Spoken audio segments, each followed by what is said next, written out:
Within Their Own Words Live.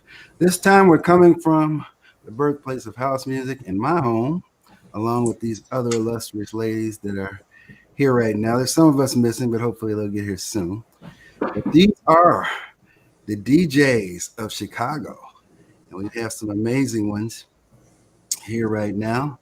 Let me bring Danny into the fold. I don't know where she is, but that looks interesting. Danny is my co-host, but I guess we'll be able to see her in a second. So, what I'd like to do is go around and have each of you introduce yourself and tell us a little bit about you. Let's try to keep it to about a minute apiece. We'll start off with DJ Alicia. The newbie. You gonna start with the newbie? Hey, why not? DJ Alicia, Chicago native. Began my DJ career as a mobile disc jockey. Moved on to specialize in steppers music. Did that for about 16 years. Took a hiatus for education and family. Came back. Devoted the rest of this time to house music. Been doing house music now for about 11 years. Okay, that was nice and brief. That's probably the shortest intro I've had since I've done this show. I'm the new kid on the block. I don't have as many accolades. Hey, it's okay. Next up, we have my longtime friend, high school classmate, and a person I never thought would be a house music DJ, Celeste Alexander. We can't hear you, Celeste. Turn your mic on. Okay, I guess we will go to the illustrious. Everybody loves her. She's played everywhere. Crowbar days are very memorable. I'm talking about DJ Psycho Bitch. Hey everybody, DJ Psycho Bitch. Been a DJ a very, very long time.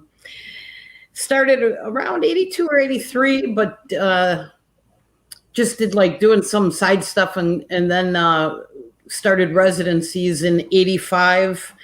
Pretty much worked at just about everywhere in Chicago and other places. And I was musical director at a lot of clubs, in charge of hiring staffing the DJ staff, hiring entertainment. I've also worked very closely with soundmen and redesigned quite a few, helped redesign quite a few sound systems, and definitely helped. I definitely helped redesign a bunch of DJ booths to make them more DJ friendly. And one of them was actually Crowbar. Terry and I redesigned it, and Frankie Knuckles loved it. Oh, yeah, Terry Bristol, we can't forget her. I actually had her on when we did the Nashville, because she moved to Nashville, and even though she just moved there, we still had her on so we could give her a taste of what Nashville was like. But I wish we could have gotten her today as well. But I'm sorry, I didn't mean to interrupt you. Oh no, that's okay. And I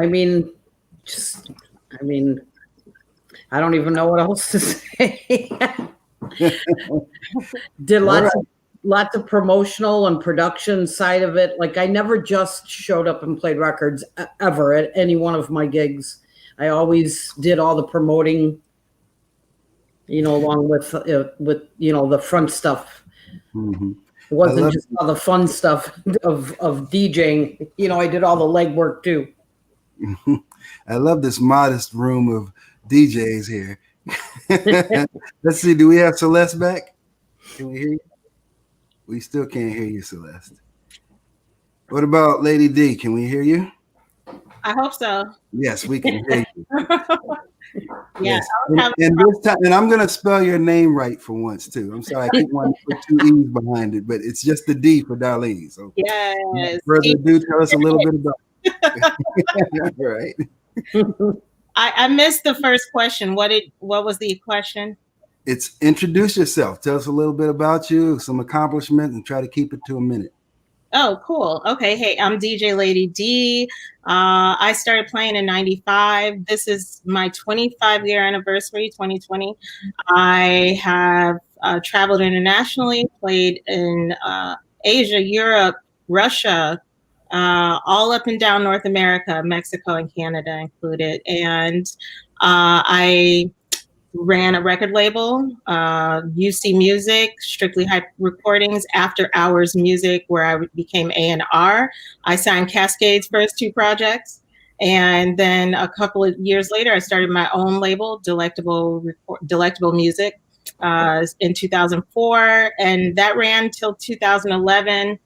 I started out as a vinyl label, went to digital. So it kind of, I don't know. I don't like digital too much, but I've played big festivals, South by Southwest, Lollapalooza, and just proud to be from Chicago. Proud to be from Chicago. We Proud all to be from Chicago. we all are. That's no big deal. Okay, everybody. So let's get into this. We're losing people because their mics aren't working and they keep dropping out. Here comes Celeste again. Let's try her one more time for we. Well, that's Can you guys hear me now? Yes.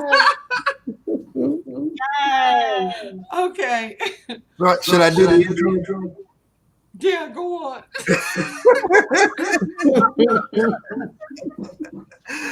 Okay, I've known most of my life. We kind of grew up in Hyde Park, Kingwood Academy. I'm going to let her tell you what she was back then. Why I never thought she was a house music DJ. But she was a fine one. And you go ahead. Tell her about that. So my name is DJ Celeste Alexander. Jesse and I went to high school together, and in high school I was quite the thug. I did not like disco. I did not like club music. I was a straight up hardcore stepper. I'm talking. Oh, there you are. You froze for a second. So repeat what you said before you froze for a second. I was not into disco or club music. I was a straight up hardcore stepper. I'm talking about going to Fox Brothers and getting tailor-mades done, and the finger waves with the spray painted champagne glass, and just a straight up thug I was. And Jesse would be doing the parties, the sock hops and the parties in the gym. Him and Milo were the DJs. And after so much disco, me and all my thugged out gangbanging friends would just roll up on them and be like, all right, enough of that. Can we get some JB Monorail off up in here? What's up with the pathway to glory? Can we what? Play some stuff. So the first time I went to a party that Jesse was doing out, I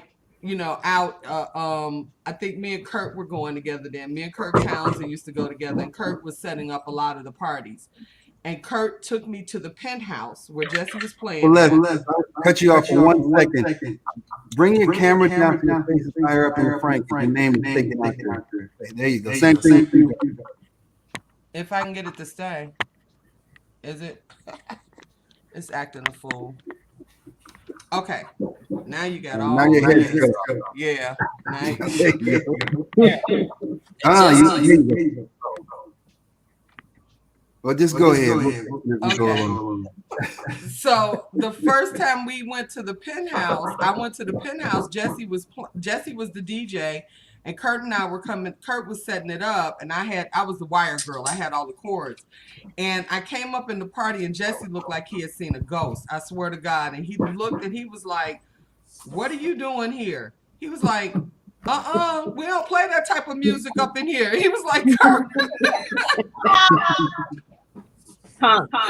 He was truly not feeling me being in that party, because he just knew that I was gonna pull out a shank or something and ask him to play some steppers music in the middle of the party. But I've been DJing ever since.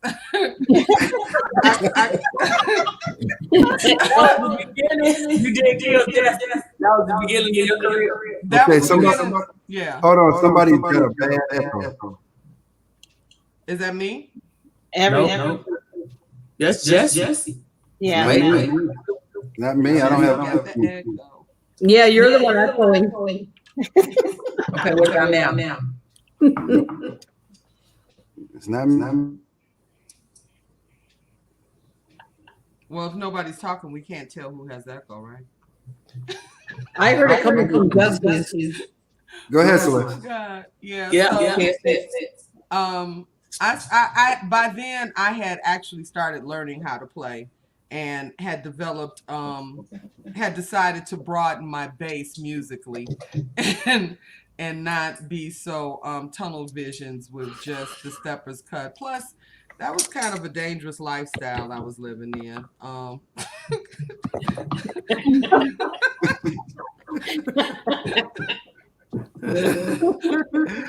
Okay. I put the TaylorMades and the Gators away, and yeah, I succumbed to the disco gods. Well, we're still getting that echo. Everybody mute for a second. Okay. Test 1 2, testing 1 2. Everybody hear me good? All right. So next up, we're gonna go through, and I want to ask the question: what made you want to become a DJ? And I'll start off with you, Psycho Bitch. Frankie Knuckles. All right. I went to the first time. I had always loved music since I was a baby. I used to, when I was a little kid, that's where my allowance money went. I'd get on my bicycle and go buy little 7-inch records at the drugstore because you could buy them at the drugstore on the little rack. And I was already collecting 12 inches when I was a teenager when they first came out in the middle 70s because I just happened to like that mix, never knowing that I was going to be a DJ. So I already had a pretty good collection of 12 inches by the time I hit my 20s. And I was maybe 21 or 22. And I had a friend who was a light guy at the Baton Show Lounge. And he said, "Hey, you want to go hear Frankie Knuckles? I'm going to go see Frankie tonight." And I had never met him. I knew him. I knew of him. And I had heard him, but never met him. And I was like, oh my gosh, yes. And he took me to the warehouse, me and another friend, and we went to the warehouse. And Frankie he walked us right up to the booth, and he introduced me to Frankie, and Frankie just gave me a big hug. And, you know, that smile would melt your heart. I mean, you know, I felt so welcome. And he's, "Oh, Val, just hang out and have fun." And the whole time we were there, that's all I could do was just look at the dance floor and see the way he was working that crowd. And it was so hot in there. And it was like 7:00 in the morning. The sun was glaring through the window and nobody cared. The floor was living for every song he put on. And it was like my aha moment. It was like I was like I got hit in the head with a brick. I mean, I realized that was what I wanted to do. And it wasn't that I wanted to be a DJ. I wanted to, what I felt was that I wanted to touch people the way he was touching people through the music. So that was like it was like a lightning bolt through my brain. And from there, I just ran with it. All right. What about you, Celeste? What made you change over?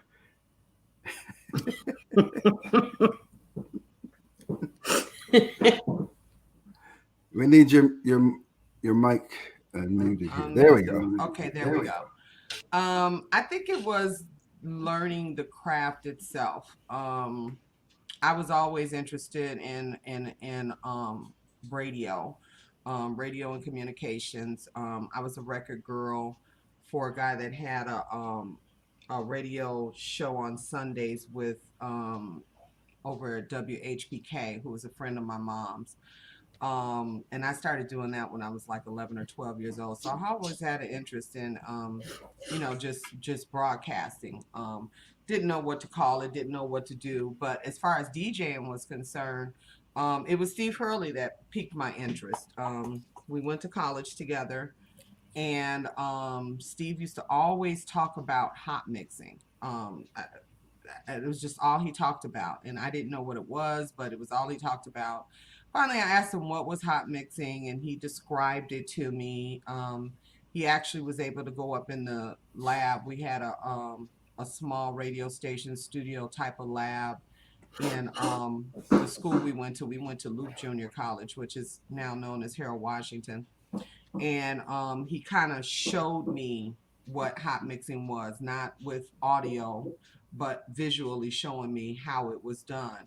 And I got an interest in it when I asked him, well, how many, where are the girls at? Are girls doing it? And he was like, well, there's a myth that they can't. And I was like, it's a myth? And he was like, well, I know it's a myth because I taught my sister how to do it. He had a younger sister, Angela. He said, I taught my sister how to do it. So I was like, so what? He was like, women aren't supposed to be coordinated enough to be able to mix. And I said, that was the myth. And he said that he knew better. And that kind of piqued my interest. And I knew a couple of guys in the neighborhood that, over in Hyde Park that were doing it. Keith Fobbs, Steve Duplain, David Martin. There are a couple of guys. All of them went to Kenwood. Some of them were already in Kenwood. Some of them may not have been there yet. But they had turntables. Their parents had gotten them turntables. And collectively, they kind of taught me the basics on how to mix records or how to blend records or how to use two turntables in a mixer. Let me just say that. The lesson of blending and knowing the music and all that other stuff came on later on down the line. But it was basically because I was told that women couldn't do it. All right. What about you, Darlene? Am I echoing? You're okay now. I'm okay. Okay. Cool. I always loved music. My brothers had hi-fi equipment at home. I always played with it. They always yelled at me, and it didn't matter to me because I needed to do it. I needed to touch it. I could put the needle on the record of a Techniques, pull the record out the sleeve, put it all back without them knowing I had touched it. So I had gotten real stealth at getting my music fix in. And when I got to Whitney Young, I went to Whitney Young for high school. They used to have sock hops, and Hot Mix 5 used to come and play. So I love seeing Steve. I love seeing Farley, Ralphie Rosario. Like all of them would come and play in the gym, Frankie too. And so a few of the guys that I used to hang out with had turntables in high school. And I used to try to I would say make my way into the boys club. And so they would hang out after school. They would, take turns playing. And so they would not let me play. I had to wait until everybody had their turn before I could even, touch it. And, but I knew I could do it. I just, didn't have anybody to really show me what it took. So it was a lot of excuses at first. You don't have any records. Where are your records? So my sister started dating this guy that worked at imports. So I started getting records.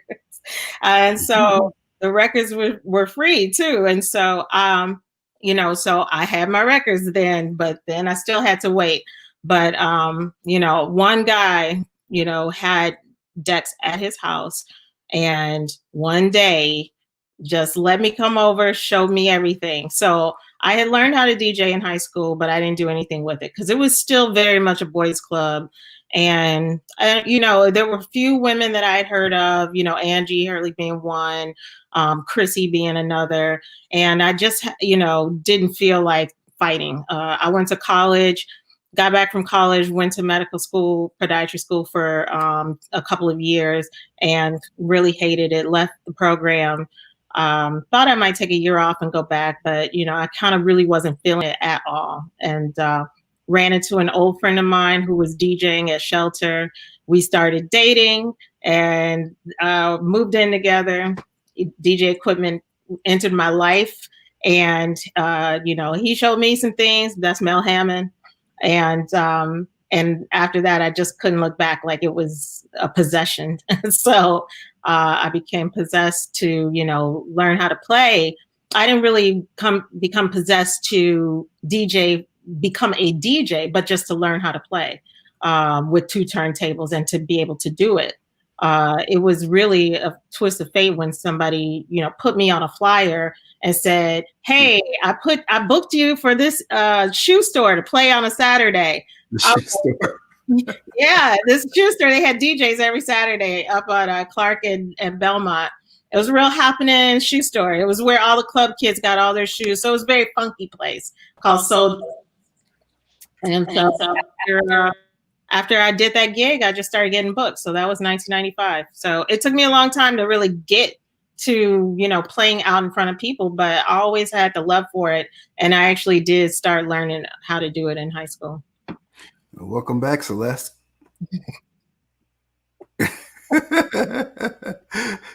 All right.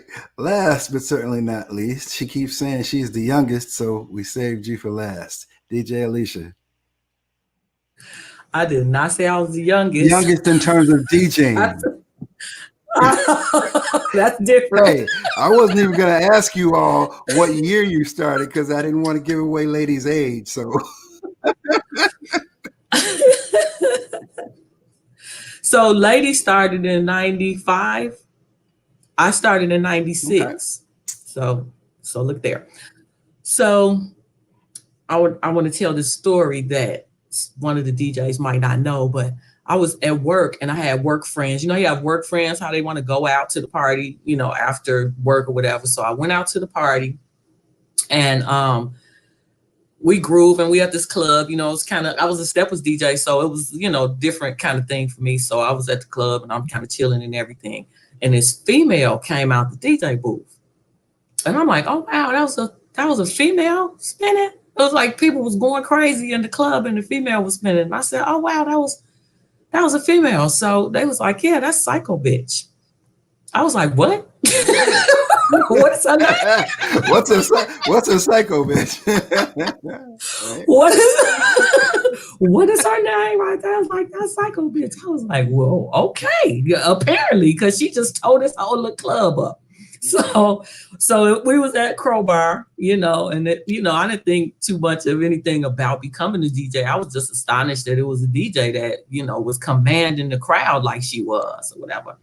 But it wasn't until years later that I was married and my husband decided he wanted to get back into DJing. And I was there getting on his nerves, telling him what to play, telling him what songs he should blend together and what songs go good together. You should blend this with that. And finally, I frustrated him enough where he was like, no, what needs to happen right now is you need to learn how to do this because you're not going to be standing over me all the time talking about I need to mix Moody with 119 and, all that foolishness. So I got on his nerves. And I'm telling you, it's a special kind of training to be married to somebody that's trying to teach you how to DJ. Because the arguments are epic. They're not relationship arguments. They arguments about my blends being off or whatever. So that's a different kind of argument. Celeste knows. Celeste. Hey, yeah, go ahead. I'm sorry. No, you... Go on if you finish. Go ahead. Go ahead. Okay. Go ahead. Now, I said that brings us to my next question, which is, does your significant other get you, especially those who are not DJs or in the business? And let's start with you, Alicia. Let's pick that up. So we both began being successful at DJing. So he would be gone a lot and I was gone a lot. which doesn't make for a successful marriage. So we did not break up on bad terms. We didn't break up. We still actually talked to him earlier today, calling to tell me to stay in the house. So, because it's Corona outside.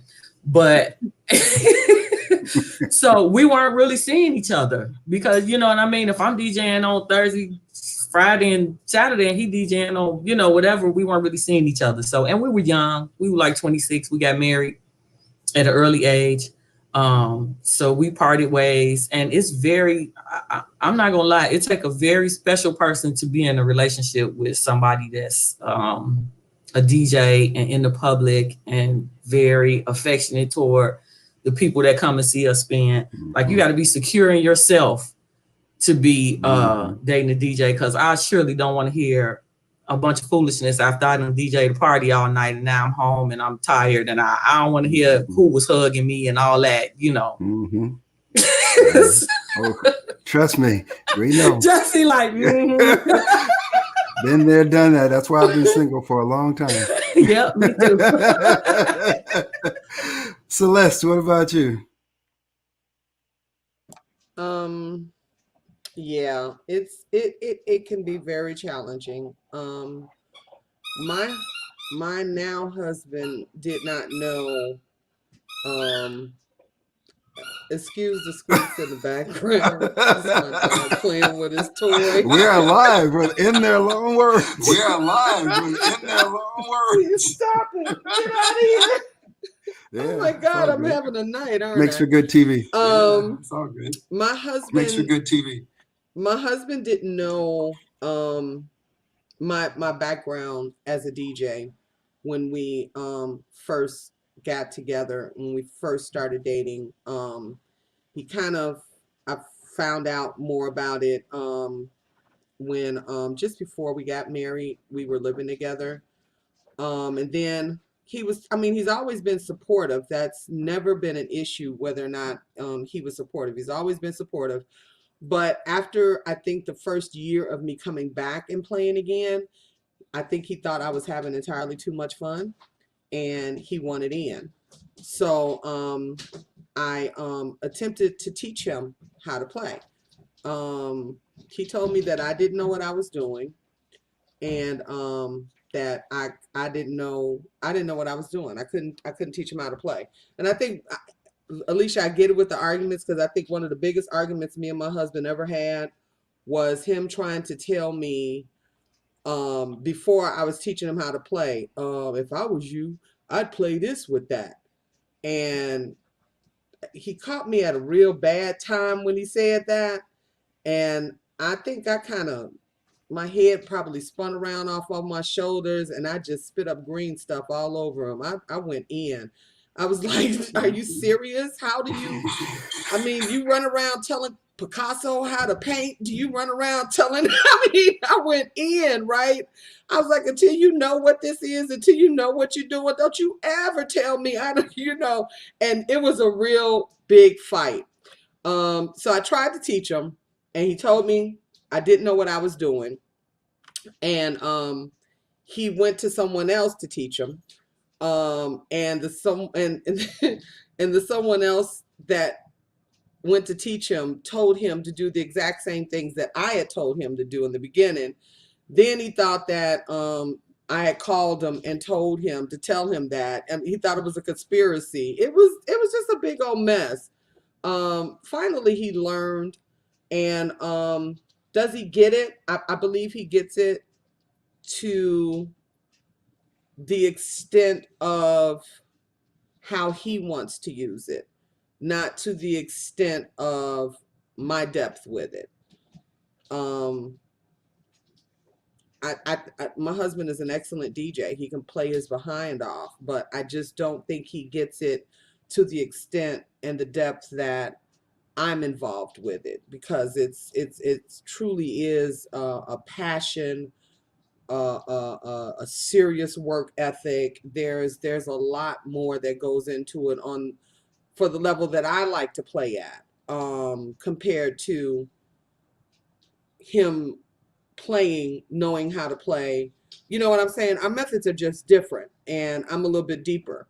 because I've been in a lot longer. It's been almost 40 years. So yeah, I mean, it's different. That's for sure. And you are right, Alicia. You will definitely have some arguments that have absolutely nothing to do with relationships whatsoever. Um, Well, I'd like to say that. Oh God, we're getting an echo. Hold on a second. Okay. All right. So what I would like to say is that you and your husband, Celeste, are the only husband and wife team that have played the Chosen Few picnic. So that's amazing in itself. So that is. yeah. So let's move on a little bit. And I want to go to Psycho Bitch. Same question. What's it like all these years with relationships and everything that you've had to go through?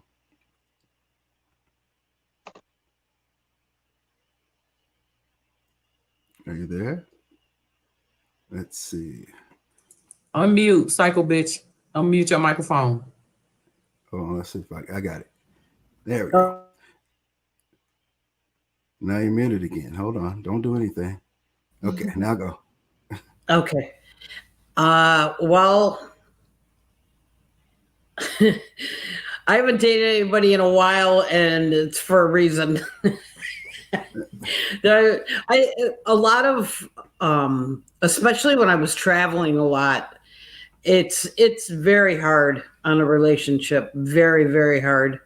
And yeah, it was extremely difficult, I think, for some people that I was with to see people up on me, hugging on me all night. And, you know, I think it's better to be single. Okay.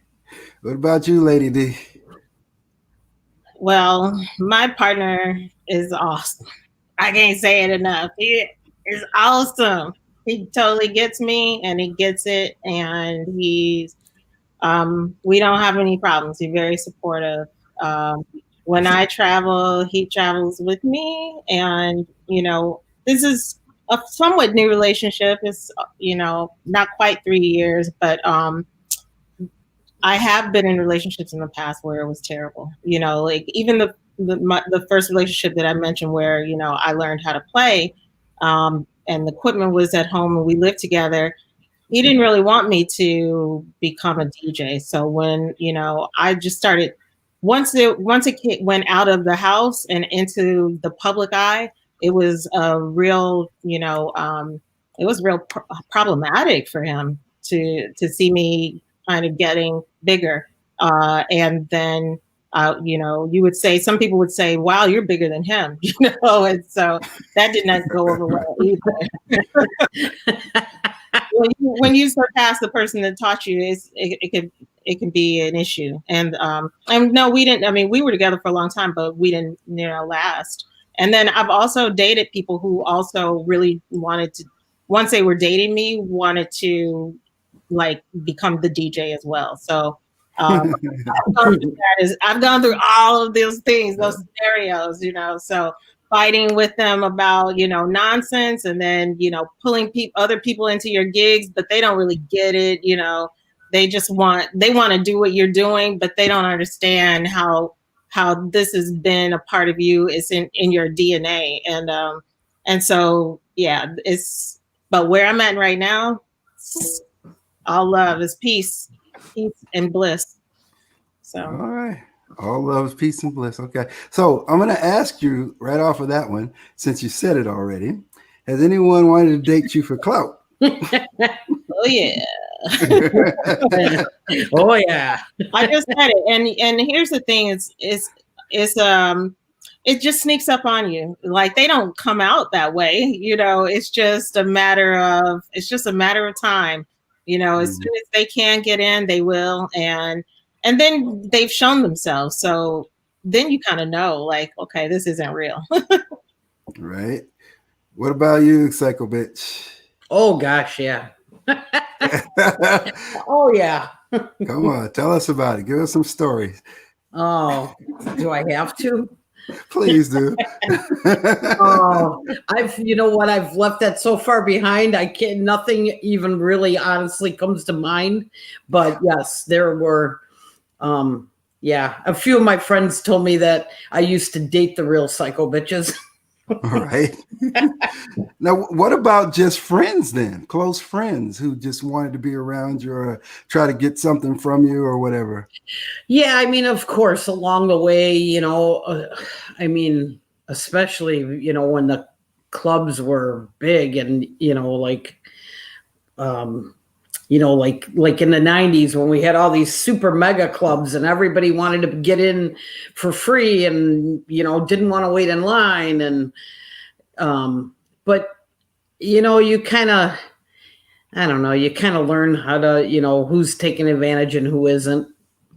And, I don't know. I try just always take things with a grain of salt and not really, once you know, so you kind of just, take a step back, but you know what I mean? You don't, I mean, I was too busy to focus on it, Right.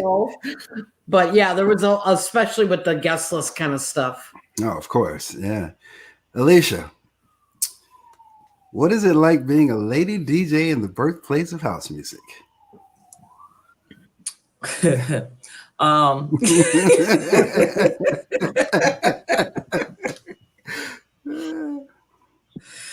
um, it's like a double-edged sword a little bit.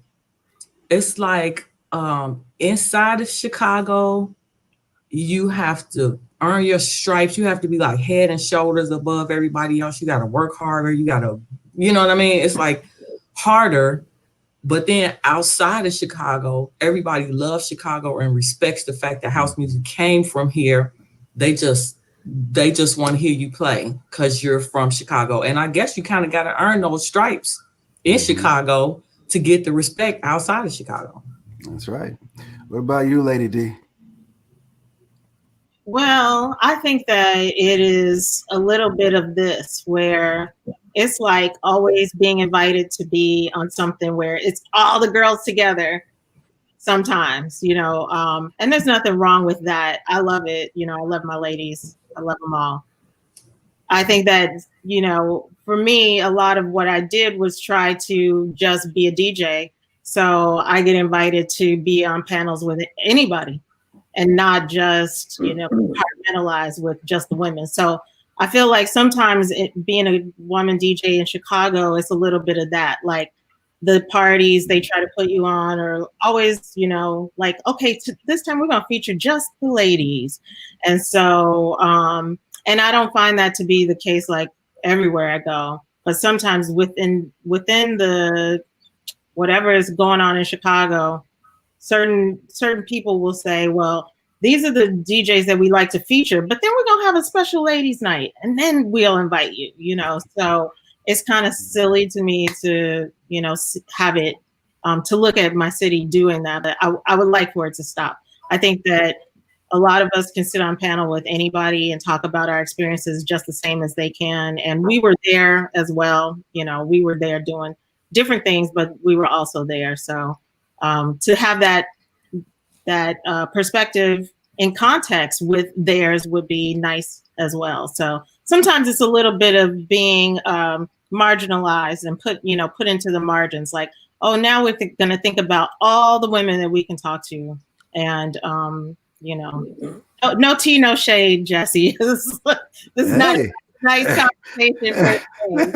I'm trying to showcase you. But you know what? One thing that I really would love to talk about with you, because you are part of an amazing DJing collective, as they say in Europe, they call them DJs, called Super J. Can you please tell us all about that and the rest of the people that are in it? Sure. Super Jane started in '97 with DJs Heather Collette and Dehoda. And, it was just a matter of fact of wanting to play and be taken seriously. And we started doing residencies around town, the Buddha Bar, Funky Buddha Lounge, Smart Bar,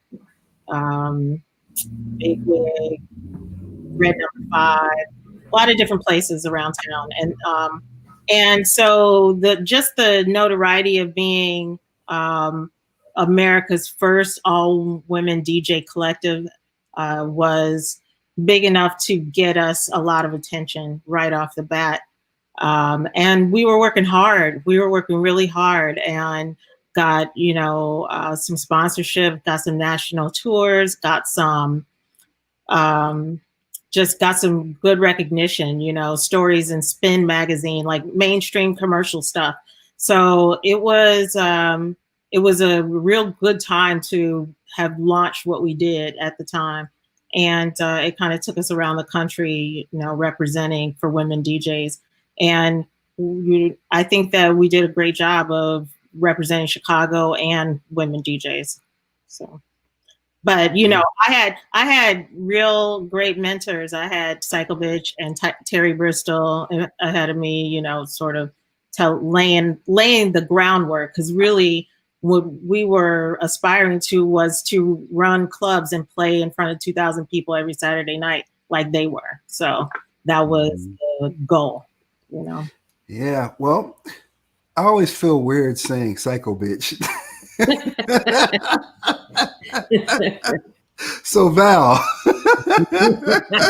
what was it like for you back in those days fighting off? Because you were really fighting off the men and everything and trying to make your way in the business. Tell us about that journey. It was extremely difficult, extremely. To this day, I have women from all over, not just Illinois, but from all over. Hey, we've heard of you, or we know you, or we've heard you, whatever, thanks for, kicking the door down, and, we really appreciate it. And I'm very grateful that they recognize, but I always tell them, let's be clear, I batter ram the door down because I mean, I don't think I've ever been told no so much in my life. And the more they told me no, the more I wanted to do it. And I mean, finally it was, I was to a point where I was like, screw you, watch me. I mean, for me, it was never about being a woman. The boys made it about being a woman. I just wanted to be a good DJ.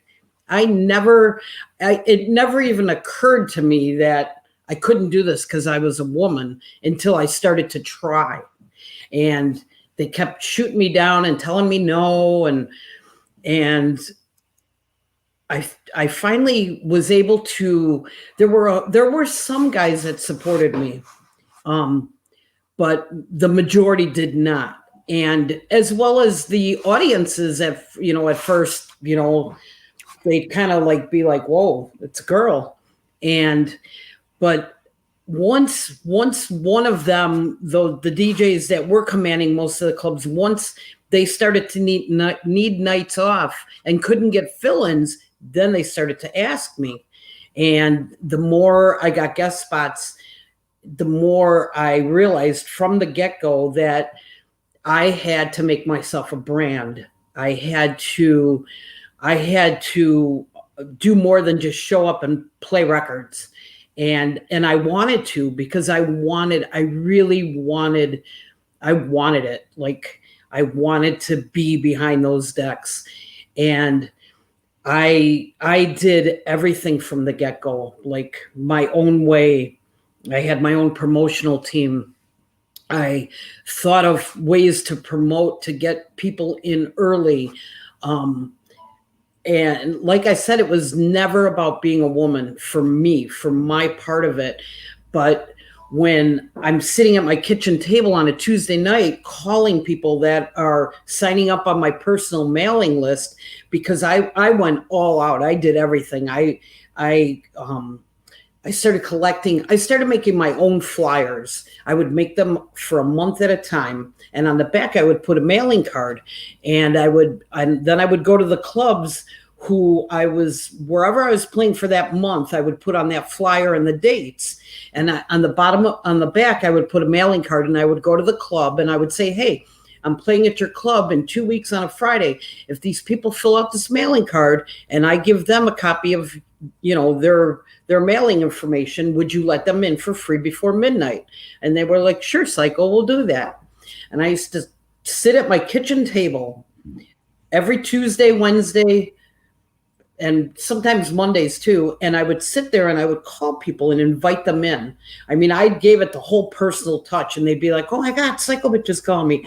I mean, I built my following from the ground up. I knew who they were dating and their last names and how to spell their last names. And people, I mean, it was to a point where, like, for instance, Alicia mentioned Crowbar on Saturday nights. I hired 4 people to come to my house every Saturday afternoon and compile my guest list. They answered. I had 3 phone lines, and they sat in my office in my house and answered the phone and took like 200, 300, 400 emails off of my computer and compiled my guest list just for that night. I mean, I would literally have 2,000 people on the guest list, and it didn't mean they got in free. It meant that they got in because we were so crowded that we had to cut it off at a certain point. But I mean, I just, like I said, I did everything. I didn't cut any corners. I wanted it, so I went after it full-heartedly. Mailing list. I always like talked, like people come up to the booth. I mean, I made it my job to know these people that followed me and make sure that they knew where I was playing. And I mean, I just really did not cut any corners. I worked really, really hard. All That's right. amazing. Some of the comments in the chat are that people are really impressed with your ideas regarding your branding and the work ethic that went around that. And then Laura to the group said, y'all are really lucky because I feel like I mainly got gigs in St. Louis because I was more treated like a novelty versus them actually booking me for the hard DJ skills that, I put together. So kudos to you guys for, raising the bar and maintaining the bar out in Chicago. Keep that bar Thanks, going. Laura.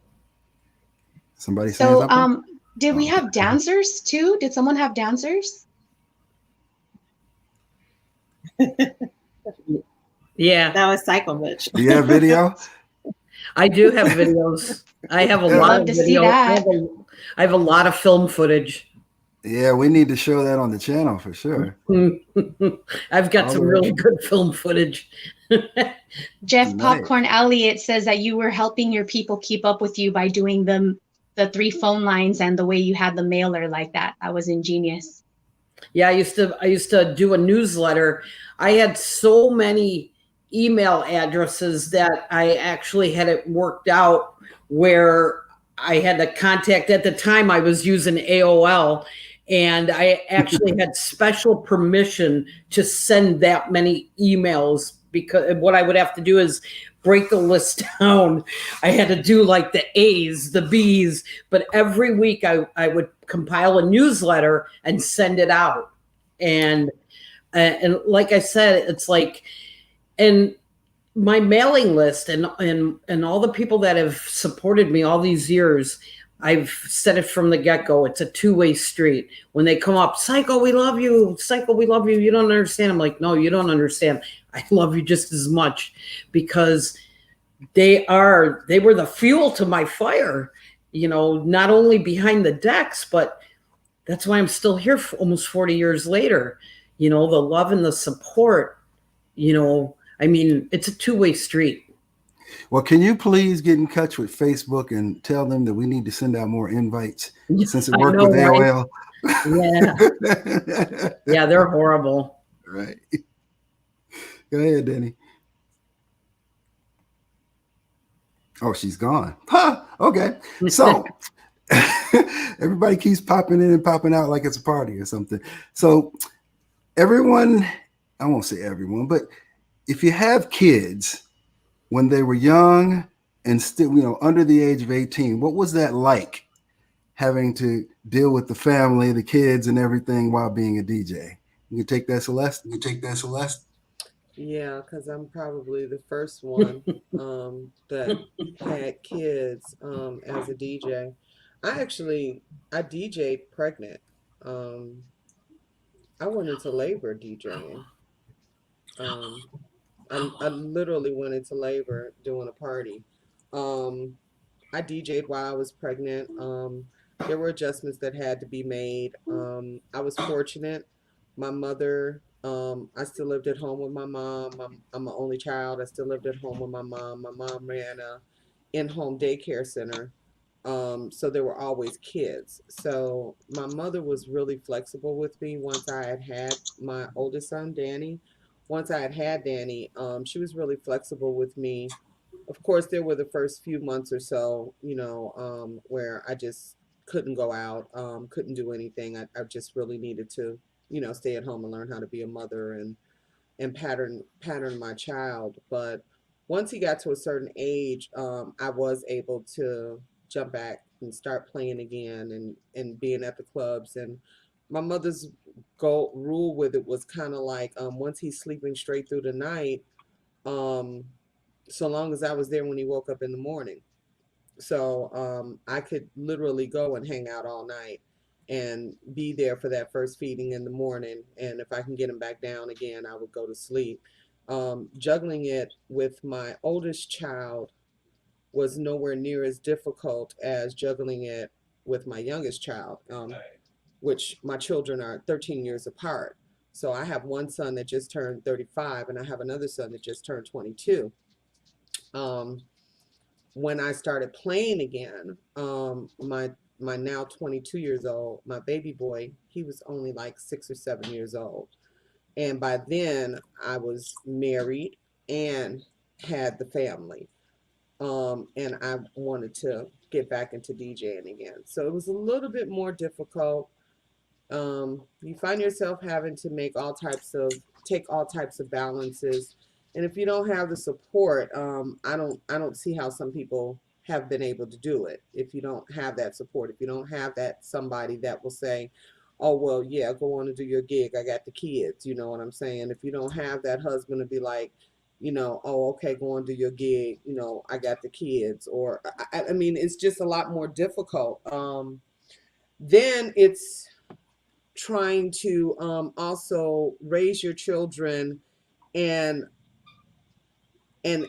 culture them to not want to not want to have your lifestyle. I mean, it's just like because you live a night lifestyle, and kids are attracted to stuff like that. I mean, I did my internet radio show every Saturday afternoon right in the dining room of our house, and I'm sure my kids didn't want to hear all of that, they were trying to watch cartoons or whatever it was, but I'm banging the music or anything like that. So trying to culture them, it's a sticky balance. It's a real sticky balance.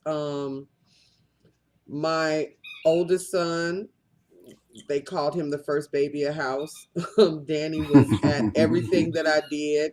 I think just recently he stopped making the Chosen Few picnic a priority every year. I mean, he was always there from on my hip till he had his own child. Um, it's a real sticky balance. And anybody that has done it like as a single parent that didn't have some other type of support system for your kids, I absolutely don't see how you were getting it done because yeah. Okay, we need to get off you because your dog is like he's stealing the show back there. He's squeaking his toy. He's all the way in another room too. Oh my God. What about you, Alicia? Yeah, just like Celeste, I DJ because I was still doing mobile parties and stepper sets and stuff like that all the way up until the time 9 months pregnant, and I did a annual event for this young lady for Christmas every year, and she called and she said, Alicia, we're gonna book you for Christmas again this year, and I said, well, I can't do it this year. She said, why not? I said, well, I'm 9 months pregnant, and I got to sit down a little bit. She said, what? She said, do you know what department this is? And I'm like, no, what? She was like, this is Rush Presbyterian OBGYN. You can have your baby right at the Christmas party. I was like, no. But I did that, and that was the last party that I did. And I stopped after that, spent some time, about 6 years. I think I started spending house music again about 6 years after my son was born. So like Celeste, I have a family owned building. So my aunt and my mom lived upstairs on the second floor in their apartment. My son's father came and got him 3 days a week, to spend that father-son time, get, bonding with his son. So I had at least 3 days, that my son was with his dad. And he always tried to work out his days of getting him with days that I had gigs. So, and we're still the best friends to this day. So, it was never a problem if I needed him to come and get our son, dude. If I needed him to come and get a dude, he would come and get him. And if not, my mom or my aunt were like right upstairs. Okay. What about you, darling? Well, I had the support of my family and my partner's family and sometimes my partner. But I love the fact that I could work at night and still do all the daytime mommy things. Taking to school, going to the field trips, doing all of the, science fairs and things like that. So I was very hands-on, during the day. And at night, it would probably go to the grandparents sometimes on the weekends. Maybe if I was going out of town or touring, go to, one of the grandparents' homes. So I did have a big support system. Like the other ladies, I did play right up until it was just about time to deliver. And then I took, about a year off around the end of that first year. Once the baby was done breastfeeding, went to work for Strictly Hype Recording. So I started back in the music industry, and now I was getting my business acumen and my business hats on. So I really enjoyed that part. And maybe about after a year of working there, the gigs started to come back. And so, but for a little while, I was told I was not going to work again. I was told that my career was done. So, wow, that's yeah, crazy. Yeah. Well, if you have a baby and, people just look at you a different way. They look at you a different way. And so you have to already know in your mind, like what you're capable of, because people will tell you what you cannot do. Isn't that funny? Yeah, it happens. So this is a question. Do we have time for another question? I think it's so funny you said that. Well, I wanted to know this question from the beginning. Do you all think that there is a distinct difference between male and female DJs? And we'll take that to Psycho Bitch first.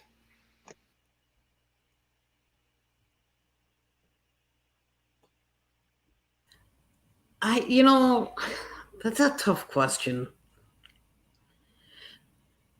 I mean, part of me says yes and part of me says no. I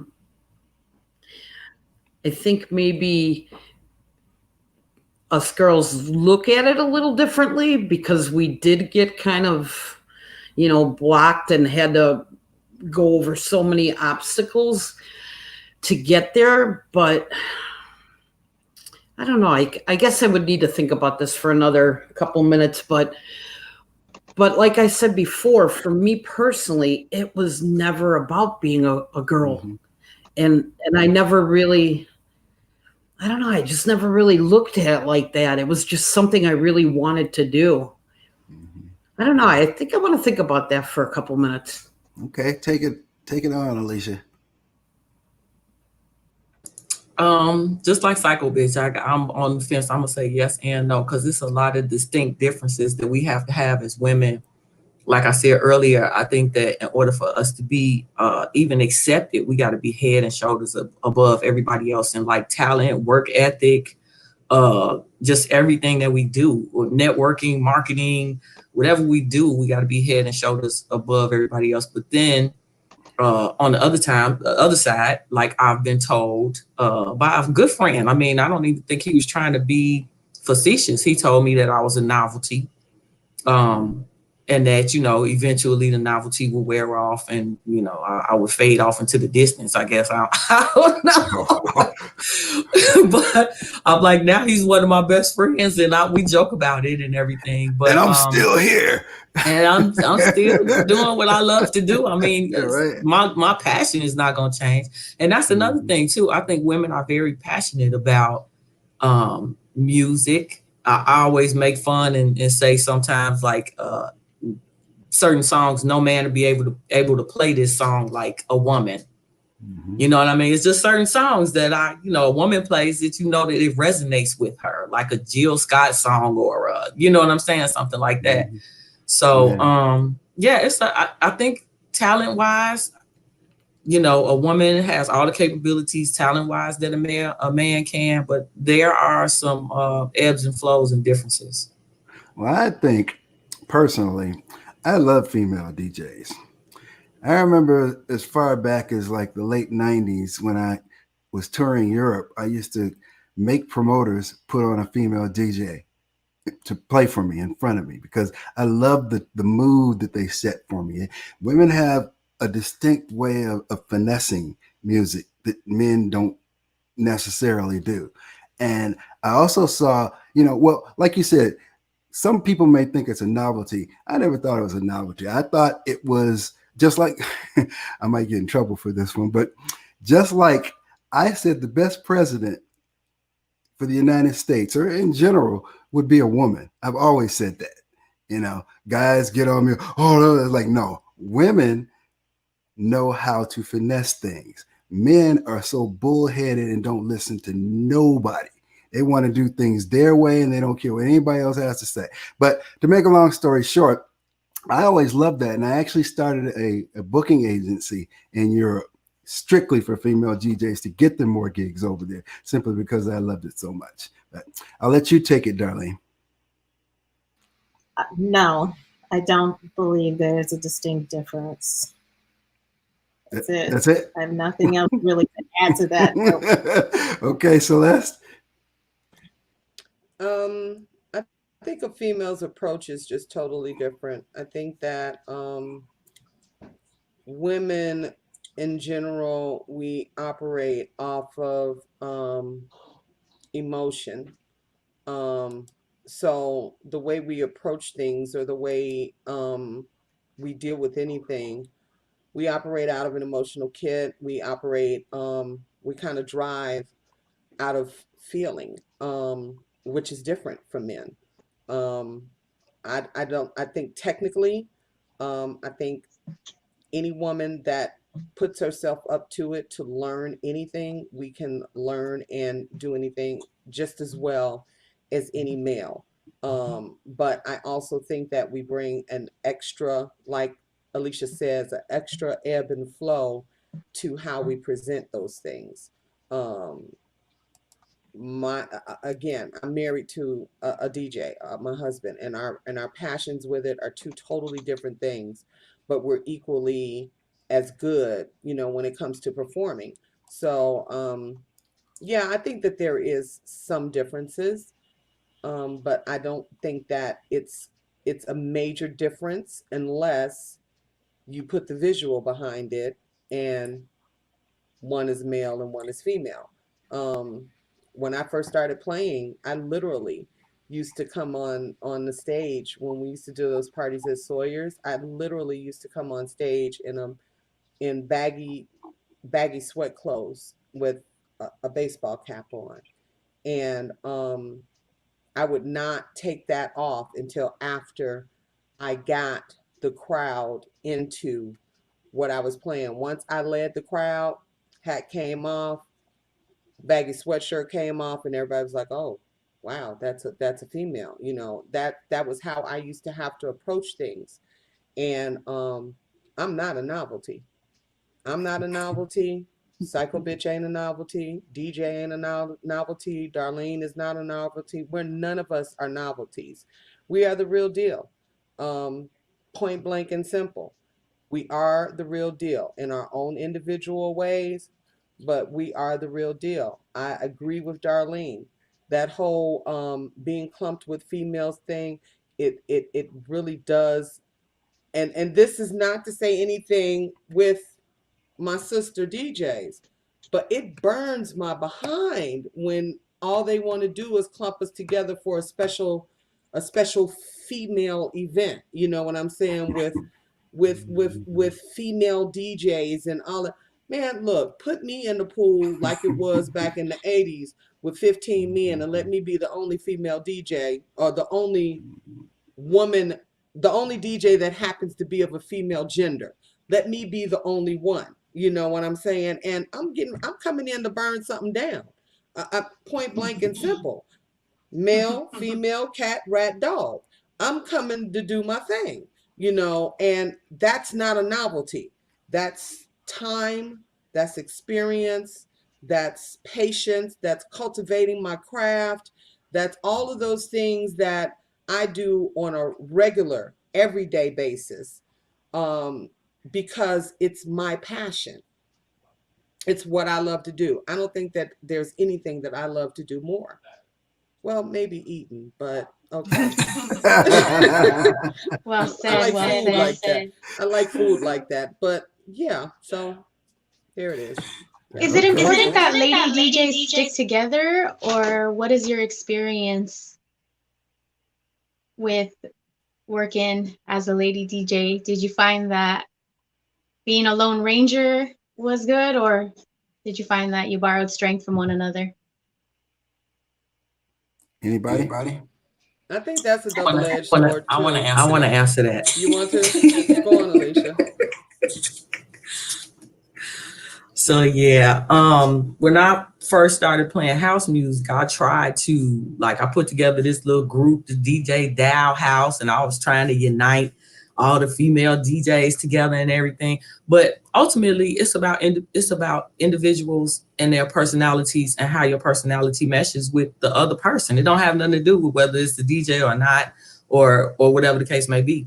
A lot of the DJs that have come before me and paved the way for me are like big sisters to me. Darlene actually reached across the Chicago equator, is what I like to call it, and pulled me from the south side and had me play her birthday party on the north side. But it was our personalities that gel well. Celeste is like the big sister who's gonna give it to you straight.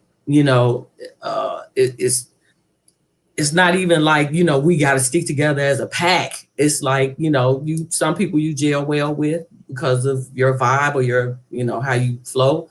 And then other people, maybe not. Just like male DJs. All the male DJs don't like each other. They don't stick together.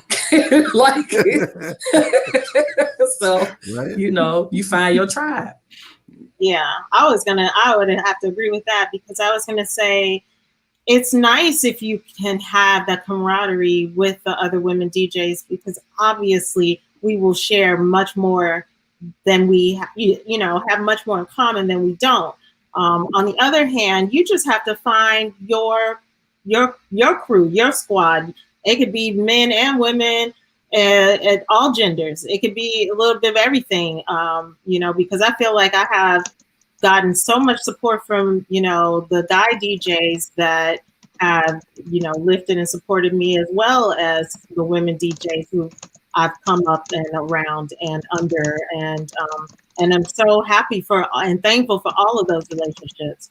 So I can't say that it's not important for women to stick together, because I do think that we could offer something to each other that maybe other people won't understand, that maybe another, a guy won't understand, or, somebody might say, don't worry about that. But a woman might address it in a different way and say, well, hey, let's do this, and so might give you just that extra added something, it's just nice to be supported, period.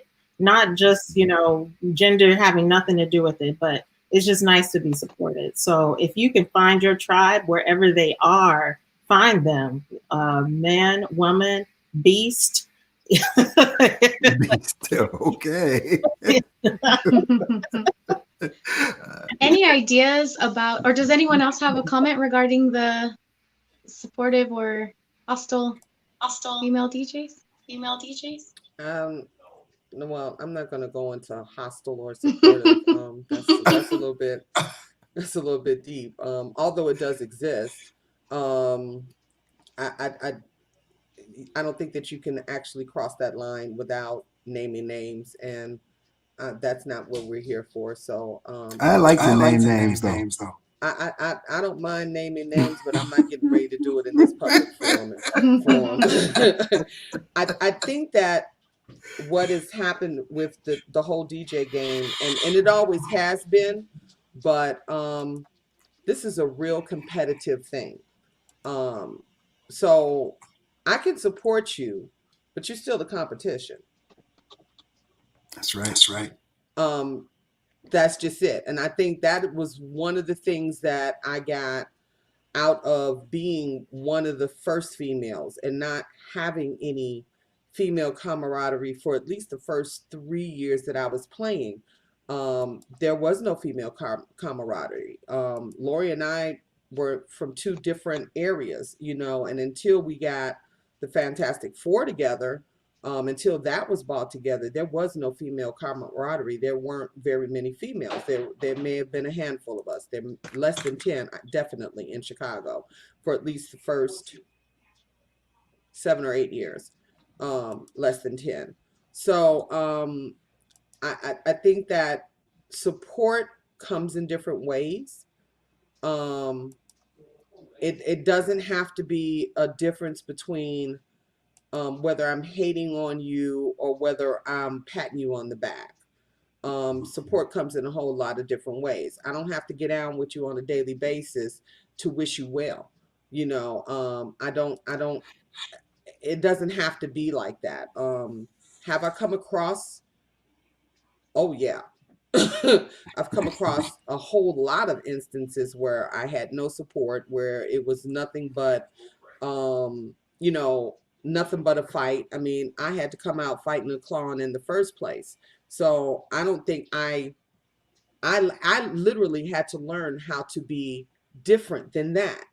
I literally had to learn how not to be the fighter, the clawer, and to make everybody the competition, how to soften my edges and be okay with, oh, you know what I'm saying? She's doing this too, and especially from where you came from. Exactly. Especially from where I came from, because you all were not all receptive of me, Jesse. I was always receptive. I said you all. I didn't say you personally. You became receptive once you figured out that I didn't want you to play JB Monorails and Pathway to Glory anymore. Once you figured out that I was no longer on that thug cringe, then you were accepted. But there were a whole lot of you guys that were not. And I mean, absolutely not only were not, but just refused to give any type of acceptance, lead way, so I had to come in knuckle up, in order to just be able to play. I don't know about the other women here, but I was approached by a whole bunch of stuff that is, I could become a Me Too member off of, just simply because I was a woman in the industry trying to learn how to play. You don't know how many promoters, how many club owners, how many people that had nights that wanted to base me getting a half hour worth of playing time upon whether or not I was going to give them some. Now I can name names now, but I won't do that either. But there were. Hey, let's make this go viral. No, there were quite a few. There were quite a few club owners, promoters, DJs that are still in the industry, that have risen in the industry, that are pretty big in the industry, that it had to be some type of proposition for me to play. Now we're getting down to the nitty gritty. And I don't know how many of you all had to deal with that, but I had to deal with that. I had to deal with that, you know. Yeah, I'll let you play, but you know, you gotta you know, and I'll give you a half-hour time. What? You know, usually that's when my thug would come out and I would get my boys to come and handle somebody like that. You know, so but that was a very big part of what I had to deal with coming up as a DJ in the 80s. It was very uncomfortable and it was very discouraging. And there were a whole lot of times when I just cried and didn't want to do it anymore. Wow. Yeah. Thank you for sharing. Thank you for I would sharing. say I would go back so that it wasn't for me that it was like real like sexual assault. Like there was a little bit of that when I started playing in the 90s. A lot of it was more aggression in the DJ booth in the sense of like, oh, like, okay, I'm booked to start at 11 or 12 or whatever, and the guy before me doesn't want to get off. And so be like, you know, let me get one more,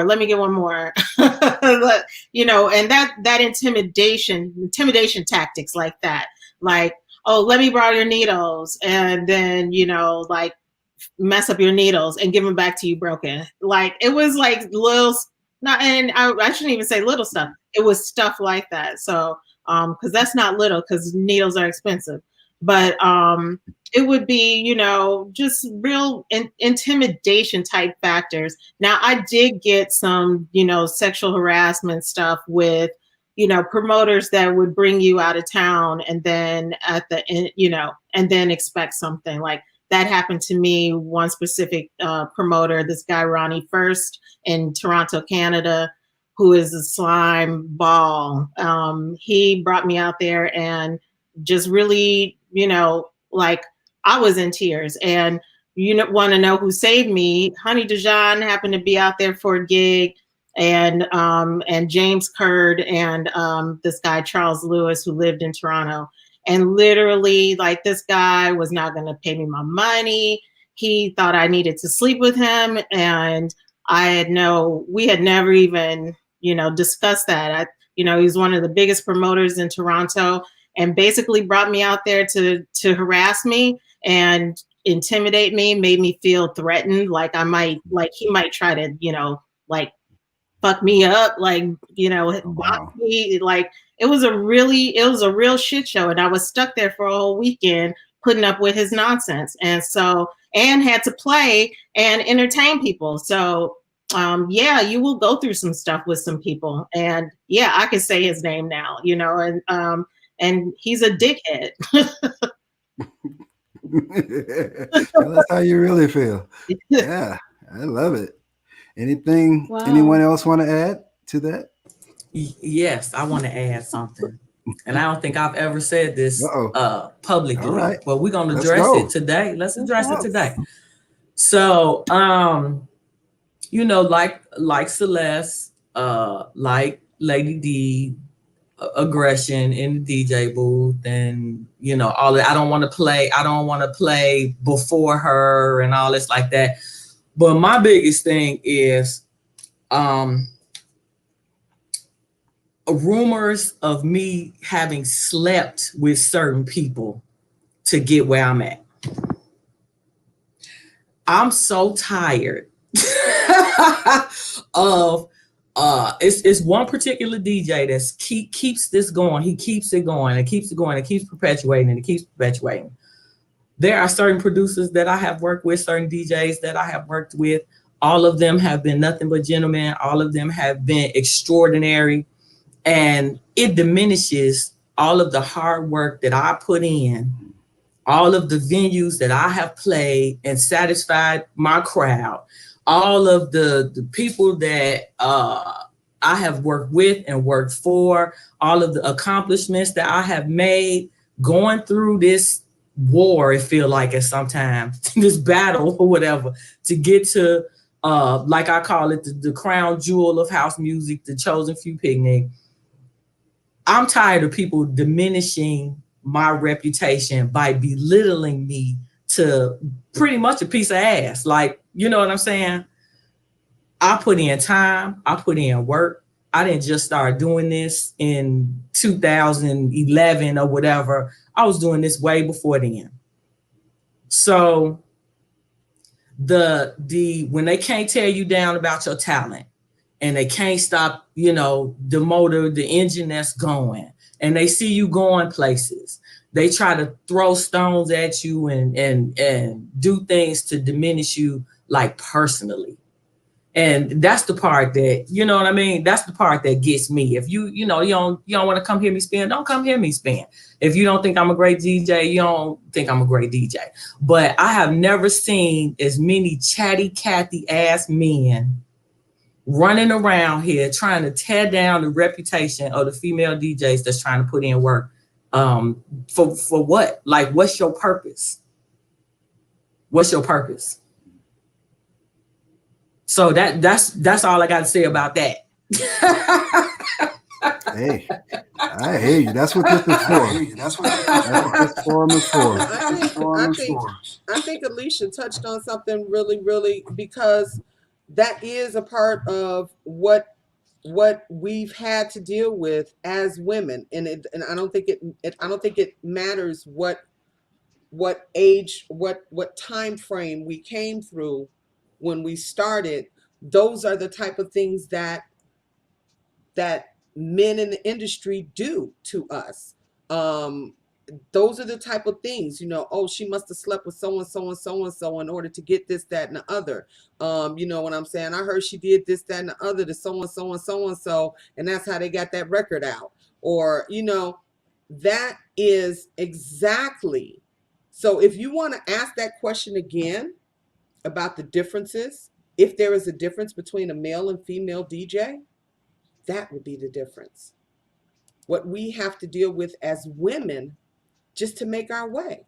Yeah, there's a very distinct difference, because I don't think men have to go through that. And it's a shame. It's sad. It really is. But I guess it's a part of the social system of everything that goes on with women in any workforce industry. This one is just a little bit higher volume of we're seen a lot more, we're out in the front a lot more, but it happened then, it happens now, it still happens. Yeah, someone said the training room, all the way down to the point that it's been questioned as whether or not I was really a woman. It's been questioned as whether or not I was born female. I don't know if anybody else has gone through that. Has anybody else gone through that? Any of you other ladies gone through that? Whether you're a woman or they even question your sexuality. Yeah. Well, they constantly question my sexuality. I just don't even answer. I don't even think they deserve an answer. Don't nobody need to know what's going on with me sexually to hear me come spin. I get that too. It's none of their business, but I'm talking about the behind the door talk that, that happens. I got a whole husband. I got a whole husband and kids. What does my sexuality have anything to do with my ability to get up there and rock a crowd? It has absolutely nothing to do with it. But yet and still, instead of having just total acceptance for who we are, I'm not for everybody. I totally get that. I'm not trying to be for everybody. Everybody is not for me. I get all of that, but what difference does it make any other way other than the fact that I could just get up there and rock a crowd? That's it. That's all, and to perpetuate that type of melodramatic BS all the time is absolutely ridiculous. And it still happens. It's still going on. It's still being done. And actually, I'm sick of it. You know, I'm just entirely, I'm sick of it. And I just wanted to put that out there because I wanted to know. I can't be the only one that feels this way. I can't be. I can't be. I can't be the only one that has dealt with it. I can't be the only one that feels this way. But it's absolutely ridiculous. It's a shit show, and I have never seen so many bitch-made men in my life. All right.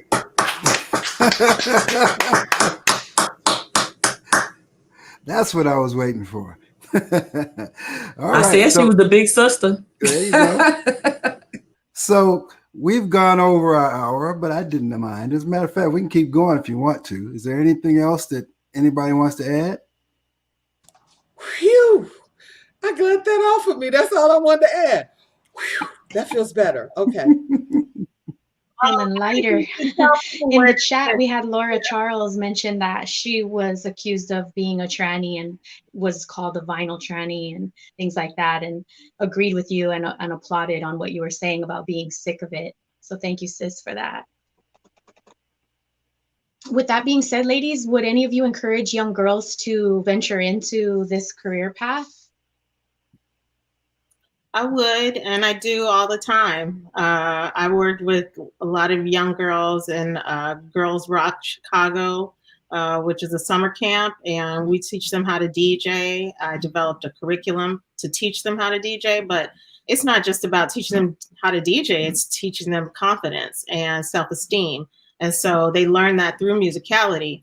But I think the earlier you start, probably the more confidence you do have as you get older. You probably won't, I'm not gonna say you won't have to deal with these things, but literally every time somebody goes through these things, hopefully it gets better. And when we do sit here and talk about things and name names, if we are so driven to do that, it stops it from happening the next time. So just like Me Too, when people started naming names, people got scared and they stopped with a lot of nonsense because you never know who's going to be talking. So I think, yes, having these conversations are important, and I think that we can. I can personally feel good about telling a young lady or young girl or young teen to go into this as a profession and to think about it as a career, because it can be quite lucrative. As we see, I would love to see some young girls of color or young women in general, but especially of color, because it hasn't happened yet, to really break through some of the glass ceilings that still exist within the dance music community for women of color. So it would be lovely to see somebody get their comeuppance. And, I stood on, somebody's shoulder, somebody, can stand on my shoulder. So it'd be great. Awesome. Awesome. What about you, Alicia? I actually, about 2 years ago, started a non-for-profit. And one of the facets of the non-for-profit was teaching girls how to DJ. And myself and Miss Nikki were having classes to teach girls how to DJ.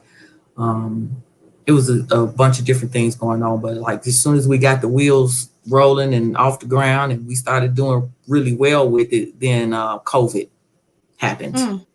So we had to shut it down, but hopefully we could do something in the future. But a good friend of mine, Nick Nonstop, started an organization to teach just kids, period, how to DJ. So a lot of his was really, really successful.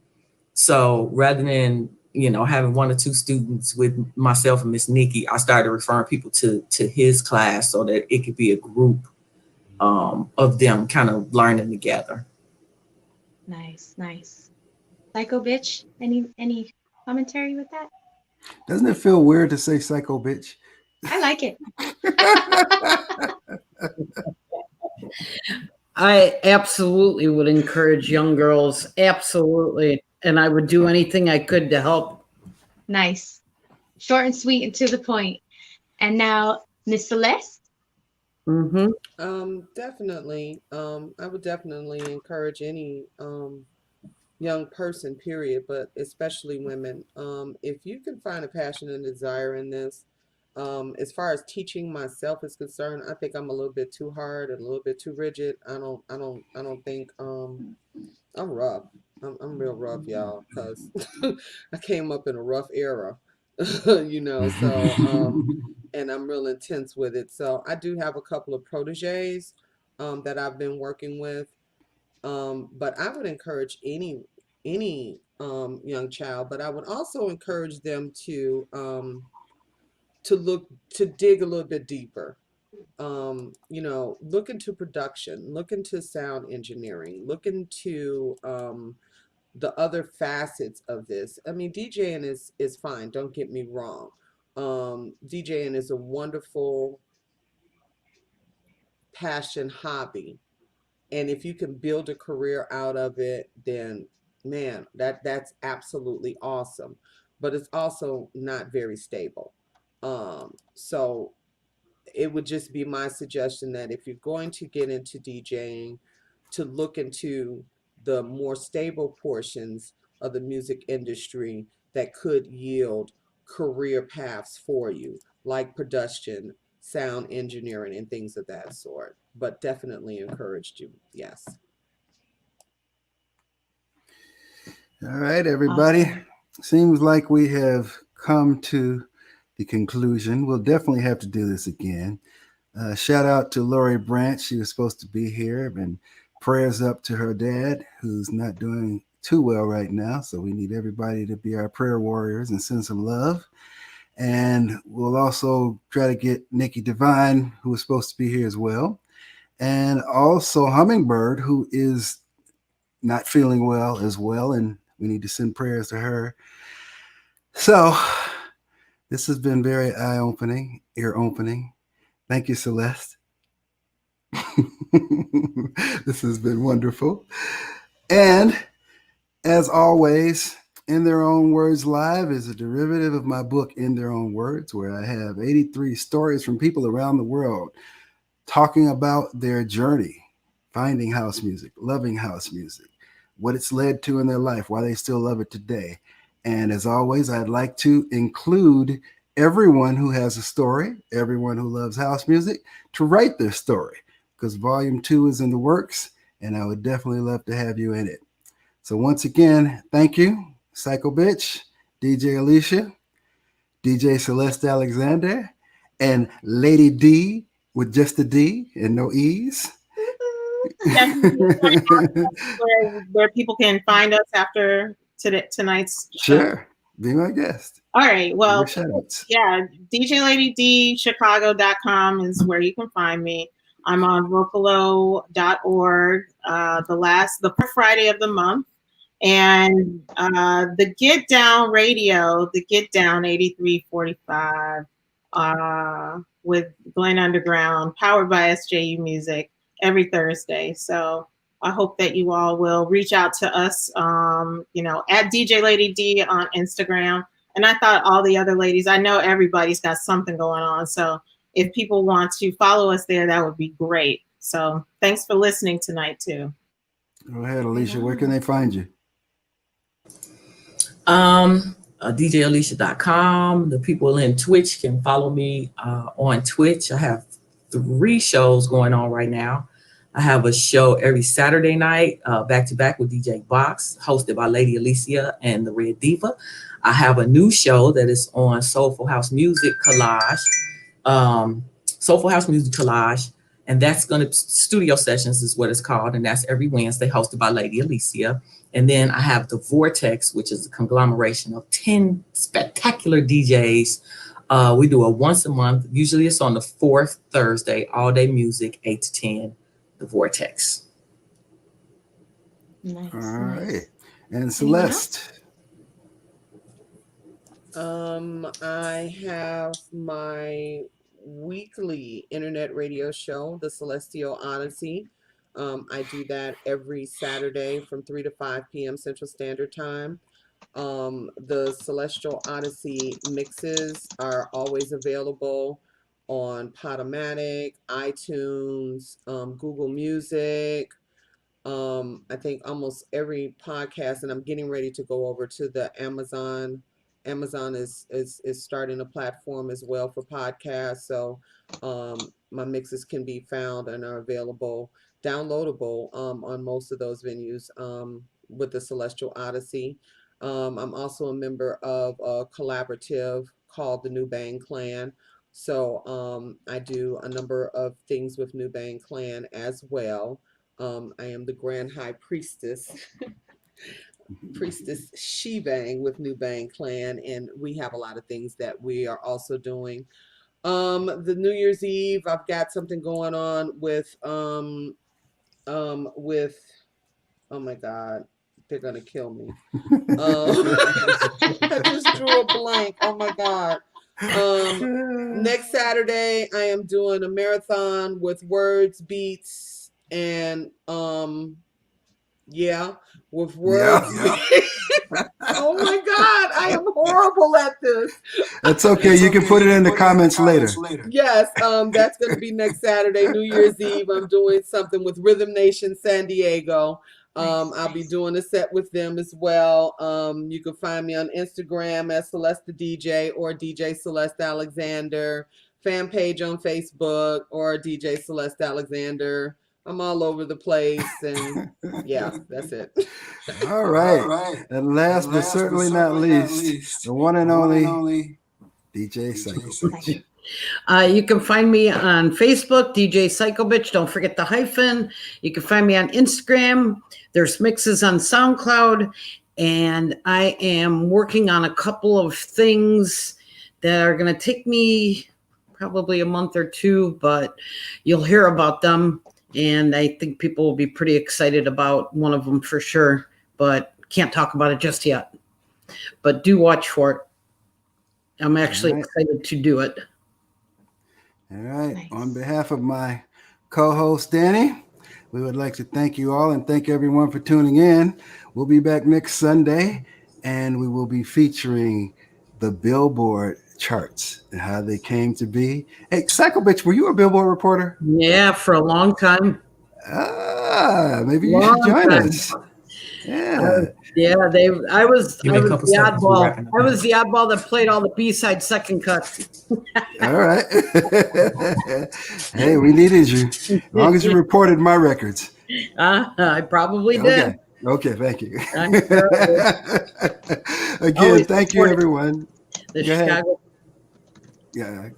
Yeah, thank you, everyone. And we will do this again because there's still a lot to unpack and still a lot of other people that need to participate. So, in their own words, go get it, Amazon, and we will see you next week, same station, same time, for In Their Own Words Live. Peace, y'all.